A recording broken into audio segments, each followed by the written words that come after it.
àwọn arọ́ta ti jáde o wọ́n lè bí pa wá lọ́ta o wọ́n ti blọ́ọ̀kì gbogbo ọ̀nà o mo ṣe ń lọ bí iṣẹ́ ni wọ́n ti blọ́ọ̀kì ọ̀nà lọ́ta o Blood pressure, low blood pressure. Come by blọ́ọ̀kì ọ̀nà wọ́n lè bí pa wá ẹwà wọn arọ́ta o ẹwà wọn arọ́ta wọ́n ti blọ́ọ̀kì ọ̀nà lọ́ta o mo ṣe ń lọ bí iṣẹ́ ni wọ́n ti blọ́ọ̀kì ọ̀nà lọ́ta o.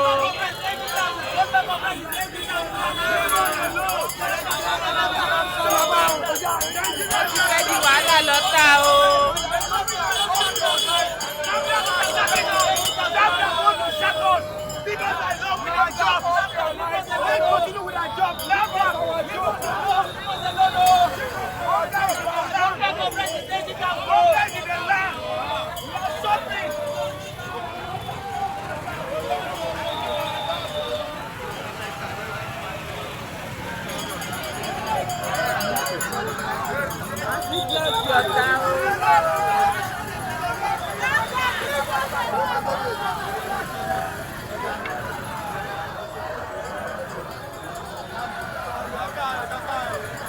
Jọ́kí ayọ̀.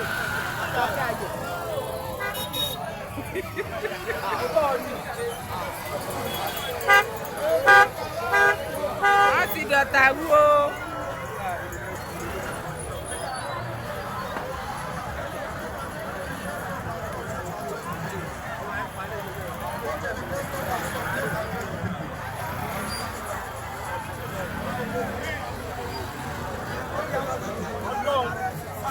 Kọ́lọ́tà bọ́ta kó wá sọ̀rọ̀ fún wa kọ́lọ́tà bọ́ta o. Ogogoro kan ni pọ́blẹ́mù Nàìjíríà. Pọ́blẹ́mù wa kọ́ máa gbàṣẹ́ lọ́wọ́ wa o.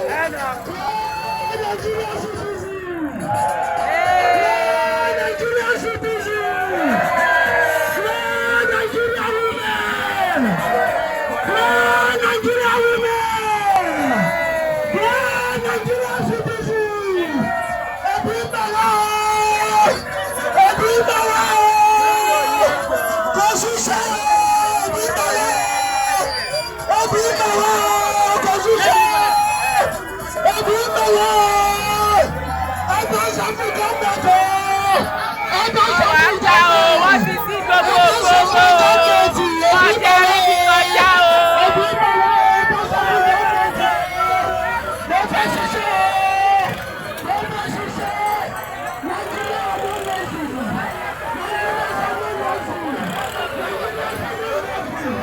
Ìyẹn lè fi owó oṣù tó wá ná o.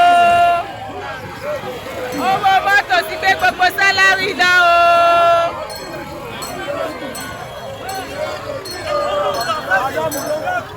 Ebi pa wá. Ó máa jẹ̀bi o, ó jẹ́ kúrò lọ́nà. A máa lù ẹ́ sí.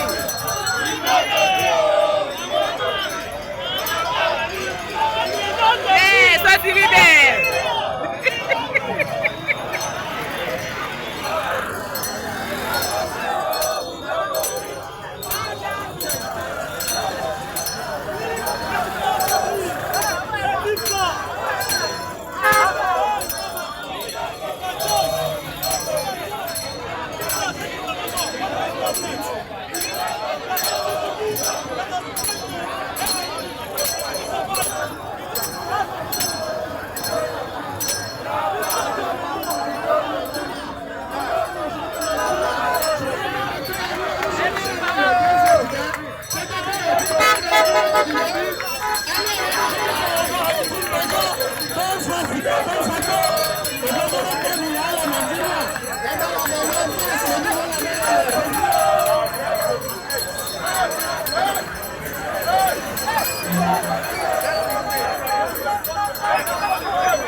Dá wàhálà lẹ ni.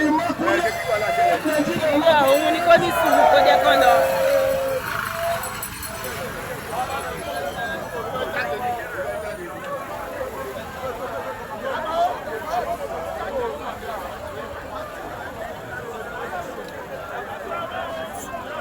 We woke up on the 4th of February to discover that the PG of Nigeria and our basic factories is shutting down. Everybody was post here. And then we all know that the problem of the country now is unemployment is already getting out of hand. And we have equally discovered that NAFDAC has decided to shoot.